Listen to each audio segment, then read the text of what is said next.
On today's episode of Locked On Angels, I've got good news and bad news. The bad news is this Angels team is not playing well. So who are they? Are they competing? Are they rebuilding? Because they can't do both. We're going to answer that question today. That's the bad news. Here's the good news. John is back. It's time to get locked on with Mike and John, and this is Locked On Angels.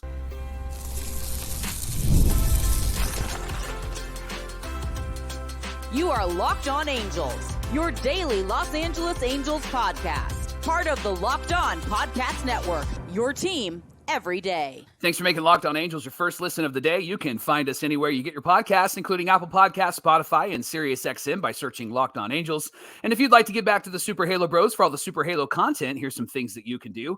Leave us a rate and a review on Apple Podcasts. If you're watching on YouTube, hit that thumbs up button. And if you're not subscribed already, please subscribe and become a Locked On everydayer. And whether you're watching or listening, come over to YouTube, leave a comment. It's one of the best ways to get in touch with us and be a part of the conversation. And today's episode is brought to you by FanDuel. Make every moment more. And right now, new customers get $150 in bonus bets guaranteed. That's $150, win or lose. Visit FanDuel.com/lockedon to get started. Happy Monday to you, and thanks for being here for this episode of Locked On Angels, where it's your team every day. You've got the Frisch Brothers here with you, a.k.a. the Super Halo Bros. My name is John, and that's my brother Mike. And my name is Mike, and that's my returning brother John. John, it is so nice to have you back.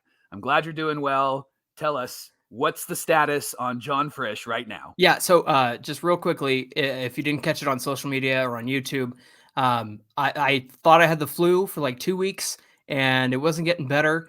And then I woke up with 104 fever on Wednesday, and my wife said, I think it's time to go to the ER, even though, we had gone to urgent care and all that stuff.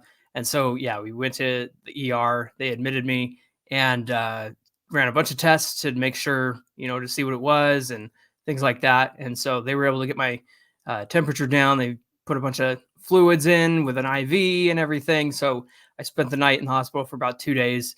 But I'm feeling much better, slowly recovering and everything. But thank you to everybody who reached out and just had kind words and prayers and thoughts and all the encouragement and everything like that. So apologies we didn't have a show on Thursday or Friday. Our workload between Mike and I is he puts our notes together, and then I kind of handle the editing and the posting side of things, and I just was not in a place to be able to do that. So apologies for that, but so glad to be back, and thank you to everybody who reached out and had kind words for us. Mike, today's show, we're going to be recapping the weekend against the Twins, but kind of diving into some different topics along the way. Let's start with that first game on Friday night that you were. Yeah, I got to go to that game. Yeah, I got to go to that game. It was pathetic. The Star Wars thing was great afterwards. Yeah. I did get to meet some everydayers, met Jesse. Great to meet him. And then later on in the weekend, I got to meet Locked On Everydayer. His name is Matt. Actually came to the church that I lead. So it was great to meet him and his wife. John, this game was not great. As I mentioned, Angels lost 5-3. Wash talks often about how this team is still learning how to win. And they didn't learn how to win on Friday. They learned how to lose games on Friday. They made a lot of mistakes. They had a lot of chances in this game. And they didn't really do much against the Twins pitching. They didn't have a hit until the 6th inning. And they had some opportunities, right? Opportunities in the 6th, in the 8th, in the 9th to score. But each time they only managed a single run when they needed a big inning. And a lot of those moments, John, Mike Trout was a part of the chances, and he just didn't come through. And there was this ridiculous article in amongst all of the chaos of what was happening in your world, and we didn't get a chance to talk about it, but an article about Mike Trout that came out at the end of last week, and it was saying that Mike Trout is sad. And he's sad because he leads the league in home runs, but only had a small amount of RBIs. But it was a ridiculous article, and everydayers, this. The reason why he doesn't have many RBIs is because he hasn't come through with runners in scoring position. Right. And Friday was kind of the epitome of that.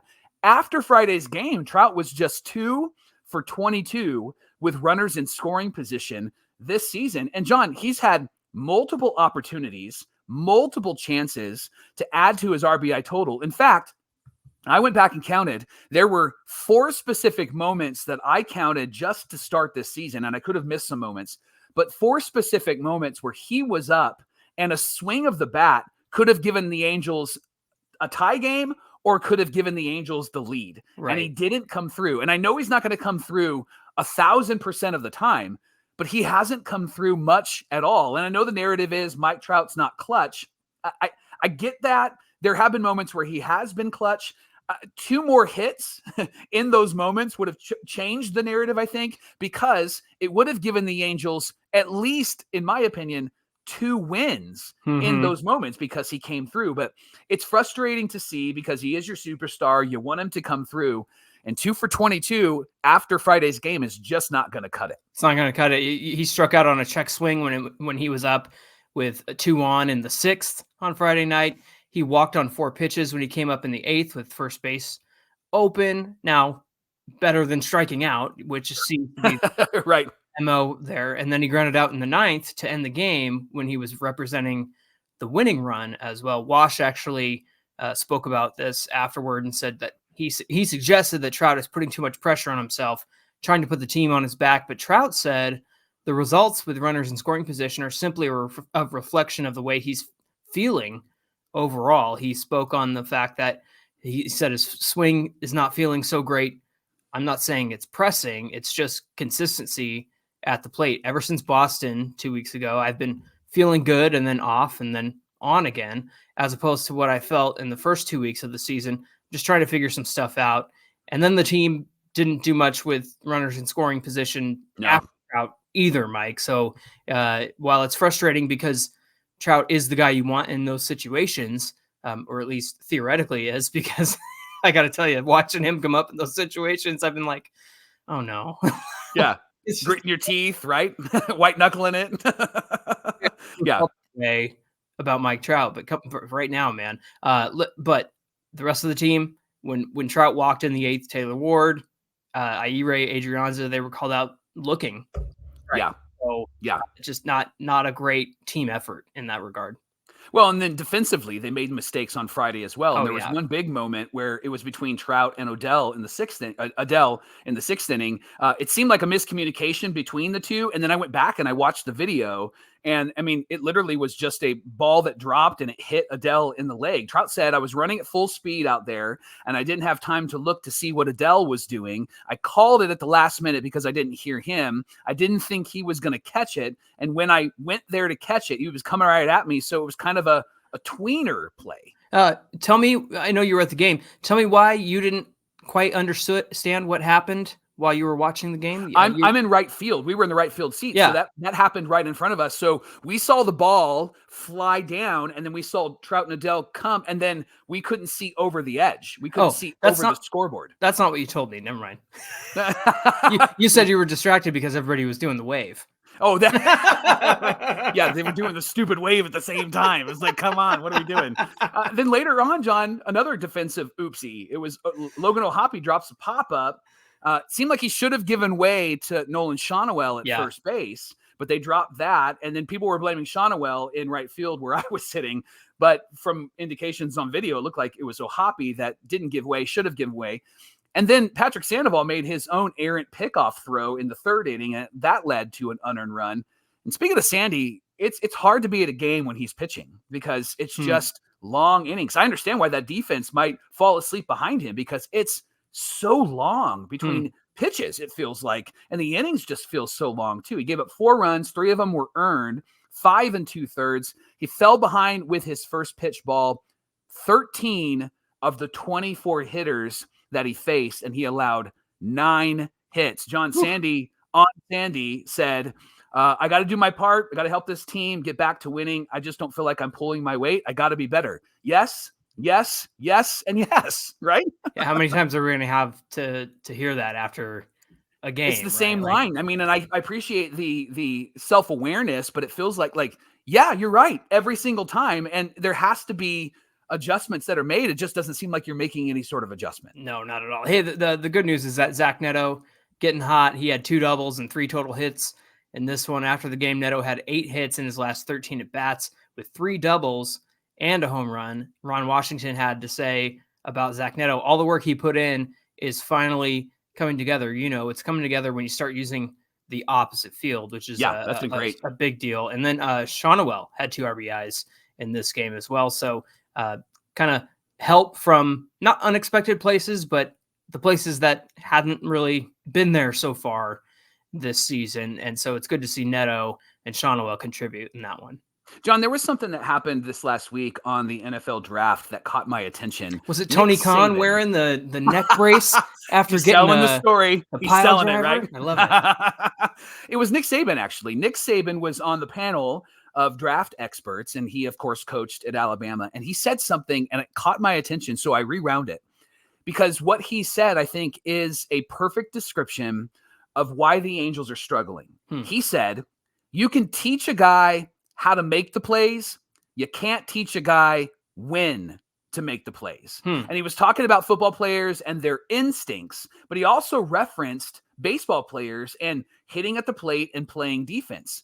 I think that's the issue with the Angels, specifically with Adele and Rengifo. They are athletic and they can be taught to make the plays. And you know that we've heard the narrative that Rengifo's been out there working on his defense and that Adele's been working on some things as well. Seems like his swing is coming around offensively. That's great. But his defense still, there's some really crazy boneheaded plays that he makes and on the base path as well. And you can teach them how to steal, how to play defense, and how to hit, but you can't teach them when to do that. And I think that that's really the Angels' issue is they have athletic players, young athletic players, and they're teaching them all the skills, but the instincts are just not there. And it seems like those instincts don't show up at the right time. And it's why we have moments like Trout and Adele almost running into each other, him oversliding a bag, Rengifo not being able to ground a simple ground ball, and then it leads to a terrible inning. And even with Patrick Sandoval and how he's pitching, him not having the instincts of when to throw what pitch and how to throw it in that right moment. He seems to always throw the wrong pitch when there's 2 outs and nobody on, and then everything kind of implodes for him. And so I thought what Nick Saban had to say was very appropriate for this team, that this team lacks instinct. They can be taught what to do. They just can't be taught when to do it. And it's the when to do it that most really great players know when to show up and perform, right? Definitely. Hey, thanks for making Locked On Angels your first listen every single day. The Angels are playing the Phillies tonight, 6:38 Pacific time. It's going to be Griffin Canning on the mound, and you can catch every pitch of the Angels' hometown broadcast with SiriusXM on the SXM app. Just search Angels. Coming up, would other teams want Jose Suarez on their team if he was designated for assignment? Well, we're going to answer that question because Jeff Passan had Jeff Fletcher of the OC Register had an interesting question that he asked to some Angels baseball execs. Yeah. We're going to get into the details of that coming right up. Today's episode is brought to you by DoorDash. Now, Mother's Day is coming, and if you want to get something thoughtful for mom, you can have DoorDash help you out. You can surprise her from wherever you're at with fresh flowers, or the latest tech, or gift cards, self-care treats, so much more to make her Mother's Day so much better. No matter what she's into, you can make her smile. Maybe it's fruit, or maybe it is flowers, or maybe it is makeup or tech gear. Let DoorDash help you out. Get all of your Mother's Day gifts all in one place and get 50% off your next order up to $15 when you spend $15 or more on whatever order you're placing, whether flowers or convenience or groceries or retail. You can get that deal with our promo code LOCKEDONMLB. That's LOCKEDONMLB. Use that while you're ordering with DoorDash today, and there are some terms that do apply. And Locked On Angels is also brought to you by our friends Monopoly Go. John, I'm a huge fan of Monopoly. You know that as well. And it seems like a lot of people are huge fans of Monopoly Go. It's been downloaded over 150 million times. It's the board game, but it's on your phone. You can take it wherever you're going. And the best part is you can still play against friends and family. You can play on multiple boards. They have all of the iconic properties, and you can crush your opponents. Who cares if they're family? Who cares if they're friends? You can crush them, dominate them, get Park Place, and charge all the rent that you want. Plus, it's very interactive. There's leaderboards. You can see who's winning. You can open up the community chest. It's really fun to play. Trust me on this. Download Monopoly Go right now. It's free in the App Store and the Google Play Store. Thank you for making Locked On Angels your first listen every single day. It's part of the Locked On Podcast Network, where it's your team every day. And everydayers, if you're tired of your regular sports viewing on cable TV and whatnot, I had to watch a lot of that while I was in the hospital, Mike. There's That's terrible. flipping through, and Not only are you in the hospital, but you're watching terrible sports shows. Terrible sports channels. You can make the switch to Locked On Sports today. It's a free 24/7 sports streaming channel. It's programmed just for you every single day to bring you the biggest stories across the sports world. Locked On Sports today brings you can't miss analysis, opinions, and news. It's streaming 24/7 on YouTube or the free Amazon Fire TV channels app. It's part of the Locked On Podcast Network, where it's your team every day. And speaking of your team every day, the Angels are back at it against the Phillies at the Big A, 6:38 Pacific time tonight. You can catch every pitch of the Angels home time broadcast with SiriusXM on the SXM app. Just search Angels. John, the beauty of baseball is that you have a game and then you have a game the next day. Rarely is there a day off, right? So Saturday came around and everybody's like, okay, we're going to bounce back. It was just a 5-3 loss. And then Jose Suarez is going to be on the mound, and he's been one of our better starters, has really good stuff. And all of that was wrong. All of that was wrong. 16-5 was the final score in this one. Jose Suarez lasted an inning and 2/3. My friends, they're everydayers. They went and brought their kids, and they were celebrating their son's 15th birthday. And I was like, man, that sucks. I'm sorry you went to that game. They came to the game the night before and we lost, and then they went to that one and lost. Gotcha Jose Suarez for your birthday. Yay. We'll talk about him. So Soriano really, really struggled. Allowed 4 runs on 3 hits, 3 walks. He hit a batter. Johnny, he just really couldn't find the strike zone. Yeah. Only 21 of his 48 pitches were strikes. And then, speaking of Jose Suarez, Wash brings him in, and he gives up 3 runs immediately. And so the question has been, so how is Wash feeling about Suarez? How is Perry Minasian feeling about Suarez? Well, they told us, they gave us some quotes. Why don't you read those? Yeah, Wash said, there has to be a pathway. All we can do is keep running him out there. Once we feel like he's no longer able to produce, we know he's capable of producing. That question can be answered. I can't answer that right now because we're still planning on running him out there. And then Perry, really? Yeah, right. You can't answer that question now. Yeah, you can't answer that. You're waiting to see if he is still capable or no longer capable of producing. What are you waiting for? Right. Perry Minasian on Suarez says it hasn't been good. He knows that. He's talented. It's been a rough stretch. Hopefully he can continue to work through it. The last outing obviously didn't go as well as he hoped or we hoped. But with that being said, it's a left-handed pitcher who's fairly young, who's got weapons, and who will flash some really good stuff. We've just got to get him back to where he was in the past. He's been working hard to do that. Not the first guy who's struggled in April, and he won't be the last. Really? I mean, those 2 comments, and I love Wash, and I've been a advocate for Perry Minasian. Those 2 comments felt almost like we were stupid as fans. Like I felt disrespected by those answers. Gaslighting is the term, right? Yes. That's really what it felt like. I mean, when I go back and look at this Wash quote, we're going to keep running him out there. Once we feel like he can no longer produce, then we're going to figure that out. Like this guy has not produced at all this season. Don't you think? Do you think? And I'm not the only one to feel this way. I was talking to a friend of ours too, who feels this way. Do you think Wash is running out Suarez on purpose just to be like, Perry, this is what you're giving me? Like this, honestly, it feels like that. Yeah, it feels like that. Like I don't think Wash is this foolish or naive, dumb, right? Because he's never come across that way. And in fact, in our next segment, we're going to talk about a meeting he had with the Angels on Sunday. But that meeting really gives an indication as to how he's evaluating this team. It might just be that he's like, I got to make sure that Perry knows that this guy sucks. And so that way I'm going to keep throwing him out there. But also he has to give answers to the public, which is why I respect Wash, because I think he's been honest. But it's Perry's comments, John, that really irk me more than Wash's comments, because Perry's, not the first guy who's ever struggled in April, and not the – come on. Yeah. Come on. But what attachment does Perry Minasian have to Jose Suarez? It's not like he drafted him, and it's not like he's the one who, believed in him so much and all this. Like, get out of here with this nonsense. You have Davis Daniel, who has been on the show, and obviously we're big fans of, but he's come up and pitched in a long relief role and has had success. You have Kenny Rosenberg, who's also pitched in a long relief role. He's also given you some starts. You have Plesac, who isn't part of the roster, but the fact is you brought him on to be some starting pitching. Like, you have options here. Like, why are we so attached to Jose Suarez? Mike, people ask me, why he's still around a few weeks ago when I did that Fan Mail Friday on my own. And I said, because you need a guy who's going to eat innings when you're up 10 or you're down 10.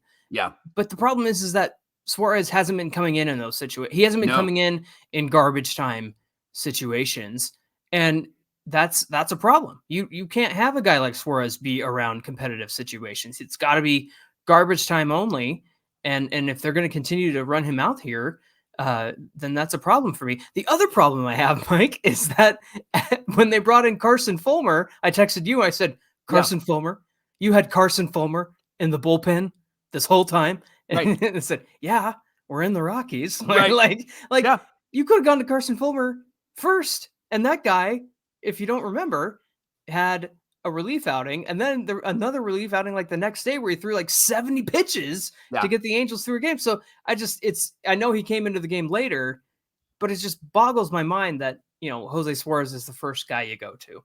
Yeah. And you're right. He's come in competitive moments, and the offense has shown up. They haven't been great, but they've shown up. But the problem is that they're always down. Yeah. And then they have, like, even Sunday's game, we'll get to that in a minute, but I mean, they scored and got back into the game, but then the bullpen let them down again. And a lot of that has been Jose Suarez. Now, you mentioned Jeff Fletcher, and Jeff Fletcher had a great tweet. He said, this morning I checked with 4 people from other teams, 2 executives, 2 pro scouts, and asked, would Jose Suarez be claimed on waivers? 2 said yes, 2 said no. No one said he'd like to have him on their team. No, that's interesting. No, one even said he'd like to have him on their team. Yeah. One even said they'd like to have him on the team. Fletcher said it was 2 and 2. So one executive said yes, and one scout said yes, and then the other executive and scout said no. Yes. And then Victor Rojas tweeted, and he said, if you have room on the roster or you're willing to move pieces around, he'd be claimed. Lefty, young, cheap. As for the Angels, cut bait.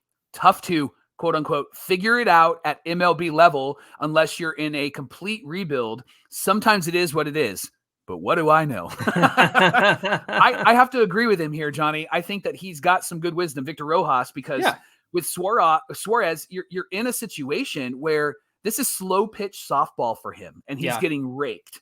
And every time you throw him out there, he's getting raked. I mean, there's no reason you haven't been able to fix him in like 2.5 years, and you have a new coaching staff, and he's gotten worse. That's what it really feels like. He's gotten a whole lot worse, and he's making it so difficult on this young team who you want to see develop. He's making it so difficult in close games because they're not close anymore after he gets removed from the game. Yeah, exactly. And the fact is what's the point in hanging on to Jose Suarez at this point? Because if he goes to another team, Mike, and goes and thrives somewhere, then good on him. And to me, though, it's like this connection with the Angels has to be over because they're, like you said, it's been a year and a half since there's been anything good out of Jose Suarez, and that was 2022. Yeah. And that was a long time ago. That was Joe Madden started that season, and then there was a losing streak, and then Phil Nevin took over, and like that was a long time ago. And so I think it's time for the Angels to move on, and I think it's time for Jose Suarez to move on to greener pastures as well. Locked On Angels is brought to you by FanDuel. It's playoff time in the NBA and the NHL, and baseball is in full swing. And FanDuel is your place to bet on every single game. Right now, new customers get $150 in bonus bets guaranteed. That's $150, win or lose. You can bet on everything from slap shots to home runs to slam dunks, all on an app that's safe, secure, and easy to use. So what are you waiting for? Visit FanDuel.com/lockedon today and make your first bet an automatic win. $150, win or lose. You get that. They give it to you. It's a free gift from FanDuel. FanDuel is America's #1 sportsbook. Mike, on Sunday, it was a Detmers day, and so we had some confidence going into this game. Unfortunately, the Angels ended up losing 11-5. It was only the second time that the Twins have swept the Angels at the Big A since 2000. Wow. They swept them, I think it was 5 years ago. I think it was 2019. But Wash called a meeting after this one. He said this game was tough to watch. This is what he had to say. The thing that was disheartening is to watch us just fall apart on the defensive side, fall apart on the offensive side, fall apart in the pitching department. The three things that are necessary to be successful, we fell apart this weekend doing. Wash didn't single anybody out because it has been a group failure. Wash said, I'm not going to throw any of my players under the bus because I know how hard they work, but I'm disappointed and I know they're disappointed and we have to do better. We can do better and we will do better. Logan O'Hoppe also accepted some responsibility for the pitching failures with his game calling. He said that the group has to find its way out of a slump. He said, we've got a lot of figuring out to do,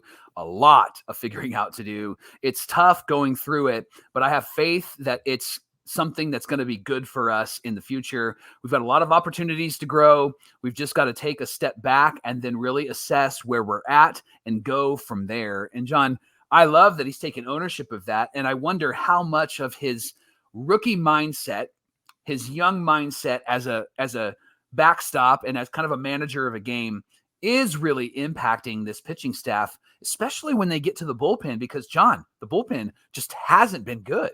No, and it depends on who's coming out of the bullpen as well, though. I mean, you see Adam Simber and Matt Moore come out, and they're doing just fine in yesterday's game, but somehow Luis Garcia was really struggling in this one, and that was how the game got away from the Angels again, because they had gotten within reach. It was 5-4, right? And then there was another mess that unraveled from there. But it's interesting, Mike, because we all know that Logan O'Hoppe's defense last year was not his strong suit, and that's something that he really worked on over the offseason. But the game calling aspect is another area of growth, and that's what happens when you have a team like this. And this is why our expectations have been no expectations. It's exciting to watch these young guys, but there's obviously growth that needs to take place. There's a learning curve that needs to take place, and it's not so much that I think like, oh, Logan O'Hoppe's bad or anything.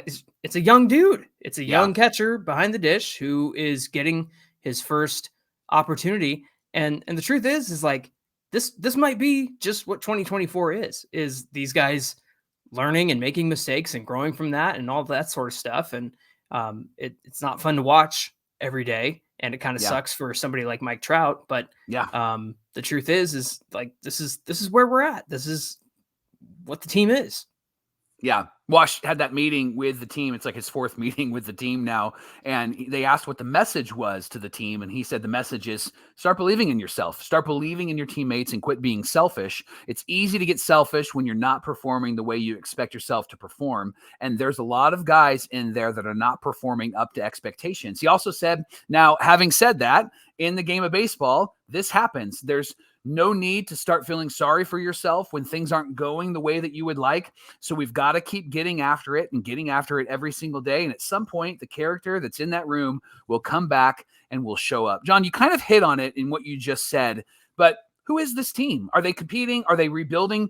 What is this team? Is there an answer? What are your thoughts? Yeah, to me, it's a rebuilding team. And that's why the idea of, we're going to be competitive, again, is what did I say? Gaslighting, like from Perry Manassian. They, like you said it before, Mike. If you would just come out and told us that, like, hey, we really like the young guys on this team, we want to see where we can go with them, and we'll add some supplemental pieces that go around them and whatnot. I think that's a great strategy, right? And that's essentially what they did in terms of the bullpen. They didn't add any starting pitching or the offense that they needed. But the truth is like, no matter how much they tell us they want to compete, they want to do this, they want to do that, it's a rebuilding team. And this is what a rebuild looks like. You get some excitement from the young guys every now and then you got to put up with a Joe Adell running over second base for some reason that nobody can really explain except for what are you thinking? But then, look at his batting average, Mike. He's got over 300 batting average and a 960 OPS off the top of my head. Like, this is what we wanted from this year is, hey, give Joe Adell everyday reps and see what happens. And so far, I mean, he really hasn't had everyday reps all season long, but in the last maybe 2.5 weeks. He's had Yeah. pretty much everyday reps. Like, this is what we're getting. And this is what we've been talking about. The Angels have to find answers to the questions that they've had for so long. And guys like Joe Adell and Patrick Sandoval and Reed Detmers, like, who are these guys? Well, we're finding out that Reed Detmers could potentially be an ace. He's still very young. Patrick Sandoval is kind of who he is, even though he's shown flashes of greatness in the past. Like I said, 2022 was a long time ago. And even though he had a great season, like, we're a long way away from that now. And so this team is finding out what they have in the young players and figuring out who these guys are and if they're worth any long-term investment or not. And the truth is, this is the year to find all that stuff out. So if they consider themselves competing, it's kind of like tongue in cheek, because I mean, if you were going to compete, you would have done a lot more in the off season. And I understand improving the bullpen, but that just seems like that was one area of many areas that you needed to improve. But to me, it's the young guys that we're watching here and they're getting answers on. But I don't, that's my opinion. What do you say? Yeah, it's the competing language that has been competing in my heart, honestly. Like I just don't get it. I don't get what they're trying to achieve there, especially with the way that this roster has been constructed. And I think they wanted to try to compete and wanted to try to, like, make the playoffs or whatever their goal might have been. But they need to give, if they're going to give the young guys an opportunity, then they should give the young guys an opportunity. Yeah. You mentioned Davis Daniel and Kenny Rosenberg. Those guys should be up and doing some of the pitching in those moments where we have a Suarez or even a Cisnero or some of those guys. And I know Cisnero went on the IL, but that's where I would say, okay, they are rebuilding. They're not bringing in all of these veteran guys. They're filling their roster with maybe one or two guys, and then the rest are going to be the young guys in the minor leagues that are coming up and trying to prove themselves. Right. And the one thing too that I think it needs to be stated is, we've said it before, like, this is the team. This is the team that they're rolling with. Yeah. And so to be competitive, it's like, well, this is who you decided to be competitive with. Yeah. I think the other thing that we need to remember is, like, we're just now coming out of the first month of the season, and it's not been great. We've had a really tough schedule.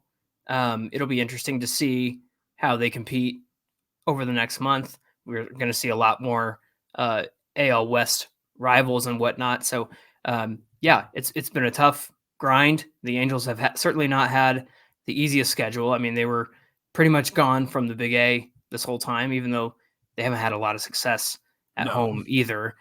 But again, it'll be interesting to see what happens once they're able to put this month behind them.